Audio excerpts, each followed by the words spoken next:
Hey everyone, today we are going to make olive tapenade in the food processor. It's super easy, it's super fast.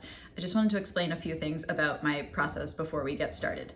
When you make olive tapenade in the food processor, which I highly recommend you do because it's a lot of chopping if you don't, but when you use the food processor, it very quickly can become more of a puree or almost more like a pesto than a tapenade. So to prevent that from happening, always pulse as opposed to using the puree setting. So 20 to 30 quick pulses and it's done.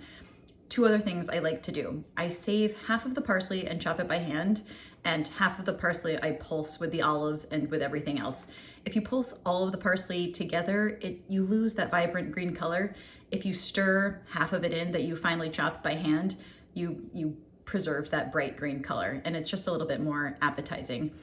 And then the second thing, I don't add the olive oil to the food processor either. When you add the olive oil to the food processor, it becomes more of an emulsion and a puree. If you stir it in by hand at the end, it has more of that coarse texture. So that's it. I think those three things, pulse, chop some of the parsley by hand, and don't add the oil to the food processor, and you can make great tapenade every time. I'm using pitted Kalamata olives. You can use green olives. You can really use any olive you want. They don't have to be fancy. I recommend buying pitted olives too, just to save yourself some time. Pitting olives is kind of a pain. So let's make it.